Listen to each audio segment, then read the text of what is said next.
Hello friends, അസ്സലാമു അലൈക്കും. എൻ്റെ ചാനലിലേക്ക് എല്ലാവർക്കും സ്വാഗതം. ഇന്നൊരു അടിപൊളി ചിക്കൻ കുറുമക്കറിയുടെ റെസിപ്പിയുമായിട്ടാണ് ഞാൻ വന്നിരിക്കുന്നത്. നല്ല ടേസ്റ്റുള്ള സൂപ്പർ ഒരു കിടിലൻ ചിക്കൻ കറി കുറുമയുടെ റെസിപ്പിയാണ്. നിങ്ങളെല്ലാവരും ഒന്ന് ഇത് ട്രൈ ചെയ്ത് നോക്കണം, തീർച്ചയായും ഉണ്ടാക്കി നോക്കണം. അത്രയും ടേസ്റ്റാണ്. അതിന് വേണ്ടിയിട്ട് നമുക്ക് ഫസ്റ്റ് ഒരു 3 സവാള ചെറുതാക്കി നുറുക്കിയത് എടുത്ത് വെളിച്ചെണ്ണയിൽ പാനിലൊഴിച്ച് വെളിച്ചെണ്ണയിൽ വാട്ടിയെടുക്കാം. ഉള്ളി നല്ലവണ്ണം വാടി വരണം കേട്ടോ. എന്നിട്ട് നമുക്ക് ഇതിലേക്ക് ഒരു 1/2 ടീസ്പൂണ് ഉപ്പിട്ട് കൊടുക്കാം. ഉള്ളി പെട്ടെന്ന് വാടി കിട്ടാൻ വേണ്ടിയിട്ടാണ് ഉപ്പ് ഇട്ട് കൊടുക്കുന്നത്. ഉള്ളി നല്ലവണ്ണം വാടിയാലാണ് നമ്മുടെ കുറുമക്കറിക്ക് നല്ല ടേസ്റ്റ് ഉണ്ടാവുള്ളൂ കേട്ടോ. അപ്പോൾ ഉള്ളി വാടുന്നതിൻ്റെ മുമ്പ് നിങ്ങൾ സാധനങ്ങളൊക്കെ ഇട്ടിട്ട് നമ്മൾ ചെയ്യരുത്. നല്ല വാടി കഴിഞ്ഞിട്ട് നമുക്ക് ഒരു 5-6 പച്ചമുളക് നടുകെ കീറിയത് ഇട്ട് കൊടുക്കാം. പിന്നെ അതിലേക്ക് വേണ്ടത് തക്കാളിയാണ്. ഒരു തക്കാളിയാണ് ഞാൻ എടുത്തിരിക്കുന്നത്. അത് നല്ല തിന്നായി നൈസായിട്ട് കട്ട് ചെയ്തെടുത്ത തക്കാളിയാണ്. അത് നമ്മൾ ഇതിലേക്ക് ചേർത്ത് കൊടുക്കുക. ഇതൊക്കെ കൂടി ഒന്ന് നല്ലവണ്ണം വഴണ്ടി വരട്ടെ.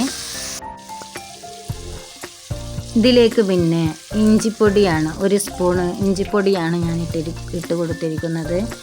1 ടേബിൾ സ്പൂണ് വെളുത്തുള്ളിയുടെ പൊടിയുമാണ് ഞാൻ ഇട്ട് കൊടുത്തിരിക്കുന്നത്. വെളുത്തുള്ളിയുടെ പൊടി കട്ടയായിട്ടുണ്ട് ചെറുതായിട്ട്, അത് കുഴപ്പമില്ല. അത് നമ്മുടെ എണ്ണയിൽ കടന്ന് അലിഞ്ഞ് സെറ്റായിക്കോളും. അതുപോലെ ഒരു 5-6 തണ്ട് വേപ്പിൻ്റെ ഇല ഇട്ട് കൊടുക്കാം. എന്നിട്ട് നല്ലവണ്ണം നമുക്ക് മിക്സ് ചെയ്ത് എടുത്തു കൊടുക്കാം. കഴുകി വൃത്തിയാക്കി വെച്ച ചിക്കൻ നമുക്ക് ഇതിലേക്ക് ഇട്ട് കൊടുക്കാം. അതും ഈ എണ്ണയിലും ഈ വെളുത്തുള്ളിയും ഇഞ്ചിയും ഇതിലൊക്കെ ഒന്ന് കടന്ന് നല്ലവണ്ണം ഈ ചിക്കനിലൊന്ന് പിടിച്ച് കിട്ടട്ടെ കേട്ടോ. എന്നിട്ട് ഒരു ലേശം നേരം നമുക്ക് ഇതുപോലെ ഇളക്കി കൊടുത്തിട്ട് വേണം പിന്നെ നമുക്ക് വെള്ളം ഒഴിച്ച് കൊടുക്കാൻ. ഈ ഗ്രേവി നല്ലവണ്ണം ചിക്കനിൽ പിടിക്കുന്നത് വരെ ഒന്ന് നമുക്ക് ഇളക്കി കൊടുക്കാം. എന്നിട്ട് ഇതിലേക്ക് നമുക്ക് ഒരു 2 ഏലക്കായ, ഒരു ചെറിയ കഷ്ണം പട്ട, കുറച്ച് വലിയ ജീരകം ഒക്കെ ഇട്ട് കൊടുക്കാം. എന്നിട്ട് വെള്ളം ഒഴിക്കാം. തോനെ വെള്ളം ഒഴിക്കാൻ പാടില്ല കേട്ടോ, കുറച്ച് വെള്ളം ഒഴിച്ചാൽ മതി. ആ ചിക്കൻ ഒന്ന് വേവാൻ പാകത്തിനുള്ള വെള്ളം മതി. നമ്മൾ ചിക്കൻ ഇഷ്ടമല്ലേ ഉണ്ടാക്കുന്നത്, അതുകൊണ്ട് തോനെ വെള്ളം നമുക്ക് ആവശ്യമില്ല. അപ്പോൾ ഇത് നല്ലവണ്ണം വെന്ത് വരട്ടെ. അപ്പോൾ ഇതിലേക്ക് നമുക്ക് ഇനി തേങ്ങ അരച്ചൊഴിക്കാം. തേങ്ങയിൽ ഞാൻ ഒരു ടേബിൾ സ്പൂണ് കുരുമുളക് ഇട്ടിട്ടാണ് നമ്മുടെ തേങ്ങ അരച്ചെടുത്തിരിക്കുന്നത്. ഇതുപോലെ ഉണ്ടാക്കുകയാണെങ്കിൽ നല്ല ടേസ്റ്റുള്ള സൂപ്പർ കുറുമക്കറിയായി കിട്ടും. നല്ല ടേസ്റ്റാണ് ഈ കുറുമക്കറി കഴിക്കാൻ കേട്ടോ. എല്ലാവരും ഒന്ന് ട്രൈ ചെയ്ത് നോക്കണം. നമുക്ക് പത്തിരിക്കാണെങ്കിലും ഇടിയപ്പത്തേക്കാണെങ്കിലും അപ്പത്തേക്കാണെങ്കിലും എന്തിൽക്കാണെങ്കിലും ഈ കുറുമക്കറി സൂപ്പറാണ്. ഇതിലേക്ക് ഒരു 2-3-4 തണ്ട് പുതിന ഇല ഇട്ട് കൊടുക്കാം. ഈ പുതിന ഇല നല്ലൊരു ടേസ്റ്റാണ് നമ്മുടെ കുറുമക്കറിക്ക് കിട്ടുന്നത്. ഇനി നമുക്ക് ഈ കുറുമക്കറിയിലേക്ക് ഒരു കൂട്ടി കഴിക്കാൻ വേണ്ടിയിട്ടൊരു അപ്പം ഉണ്ടാക്കാം. ഞാൻ ഉണ്ടാക്കുന്ന അപ്പത്തിൻ്റെ റെസിപ്പിയും കൂടി ഞാൻ നിങ്ങൾക്ക് ഇതിൽ പറഞ്ഞു തരാം കേട്ടോ. ഒരു 1.5 നാഴി പൊടി എടുത്തിട്ടുണ്ട്. അതിലേക്ക് 1 കപ്പ് തേങ്ങ ചിരകിയതാണ് പിന്നെ ഞാൻ എടുത്തിരിക്കുന്നത്. അതിലേക്ക് പിന്നെ കുറച്ച് ചെറിയ ജീരകം, ഒരു 2 ടേബിൾ സ്പൂണോളം ചെറിയ ജീരകം ഉണ്ടാകും. ഇതിലേക്ക് ആവശ്യത്തിന് ഉപ്പ്, നമുക്ക് പാകത്തിനനുസരിച്ചിട്ടുള്ള ഉപ്പിടാം. എന്നിട്ട് ഇതിലേക്ക് വെള്ളമൊഴിച്ച് നല്ലവണ്ണം മിക്സ് ചെയ്ത് ഇളക്കിയെടുക്കാം.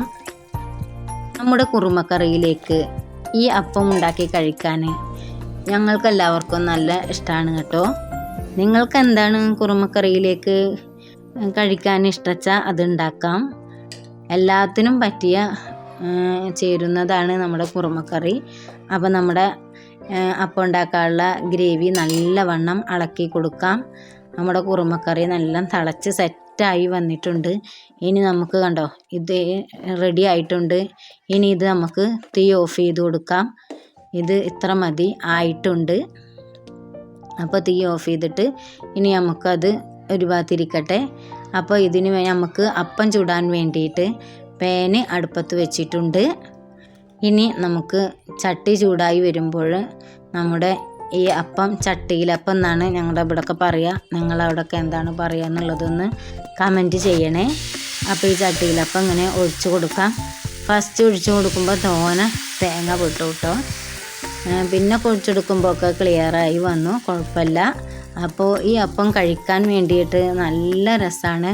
അതുപോലെ നമ്മുടെ ഹെൽത്തിനും നല്ലതാണ്. ജീരകമൊക്കെ നമ്മുടെ നെഞ്ഞിനും ഇതിനൊക്കെ കഫമുള്ളവർക്കൊക്കെ നെഞ്ഞത്ത് കഫമൊക്കെ ഉണ്ടെങ്കിലൊക്കെ പെട്ടെന്ന് മാറാനും, കുട്ടികളൊക്കെ അങ്ങനെ ജീരകം കഴിക്കില്ലല്ലോ, അങ്ങനെ അപ്പത്തിലൊക്കെ ഇട്ട് കൊടുക്കുകയാണെങ്കിൽ അവർ കഴിച്ചോളും. അപ്പോൾ നമ്മുടെ ജീരകപ്പം ശരിയായിട്ടുണ്ട്. ഇനി ഇത് നമുക്ക് ഒന്ന് മറിച്ചിട്ട് കൊടുക്കണം. നല്ല ക്രിസ്പിയായി മൊരിഞ്ഞ് കിട്ടാൻ വേണ്ടിയിട്ടാണ് മറിച്ചിട്ട് കൊടുക്കുന്നത്. മറിച്ചിട്ട് കൊടുത്തില്ലെങ്കിലും പ്രശ്നമൊന്നുമില്ല. അപ്പോൾ ഞാൻ മറിച്ചിട്ട് കൊടുത്തിട്ട് ഒന്ന് നല്ലവണ്ണം വേവിച്ചെടുക്കുന്നുണ്ട്. അങ്ങനെ ഇതുപോലെ എല്ലാം വേവിച്ചെടുക്കണം. അറഫ ദിവസത്തിലെ നോമ്പിന് വേണ്ടിയാണ് ഇതൊക്കെ ഞാൻ ഉണ്ടാക്കിയിരിക്കുന്നത്. നിങ്ങളൊക്കെ എന്തൊക്കെയാണ് നോമ്പറക്കുമ്പോൾ ഉണ്ടാക്കിയെന്നൊക്കെ ഒന്ന് എൻ്റെ വീഡിയോ കാണുന്ന എൻ്റെ സബ്സ്ക്രൈബറൊക്കെ ഒന്ന് കമൻറ്റ് ചെയ്യണേ. ഇതുപോലെ അപ്പം ഉണ്ടാക്കുന്നവരൊക്കെ ഉണ്ടെങ്കിൽ ഒന്ന് കമൻറ്റ് ചെയ്യണേ. അപ്പത്തിൻ്റെ ബാറ്റർ പാർന്നതിന് ശേഷം നമുക്കിതൊന്ന് മൂടി വെക്കാം. പെട്ടെന്ന് വെന്ത് കിട്ടാനായിട്ട് ഒരു കുറച്ച് നേരം വെച്ചിട്ട് നമുക്ക് മാറ്റി വെക്കാം. അപ്പോഴാണ് അത് അപ്പം മൊരിഞ്ഞ് കിട്ടുള്ളൂ. അപ്പോൾ നമ്മുടെ അപ്പം നല്ലവണ്ണം മൊരിഞ്ഞ് ക്രിസ്പിയായി വന്നിട്ടുണ്ട്. ഇനി നമുക്ക് ഇത് പാത്രത്തിലേക്ക് ഇട്ട് കൊടുക്കാം. നമുക്ക് അടുത്ത അപ്പത്തിനുള്ളത് പാത്രത്തിൽ പാർന്ന് കൊടുത്തതിന് ശേഷം പാല് അടുപ്പത്ത് വെച്ചിട്ടുണ്ട്. നമ്മൾ കാപ്പിയാണ് ഉണ്ടാക്കുന്നത്. അപ്പോൾ കാപ്പിപ്പൊടിയും പഞ്ചസാരയൊക്കെ ഇട്ടിട്ട് നമ്മുടെ കാപ്പി അടിപൊളിയായിട്ട് തിളച്ച് വരുന്നുണ്ട്. കണ്ടില്ലേ, നല്ലവണ്ണം തിളച്ച് വരുന്നുണ്ട്. അപ്പോൾ ഇതൊക്കെയാണ് ഞങ്ങൾക്ക് നോമ്പറക്കുമ്പോൾ കഴിക്കാനുള്ളത്.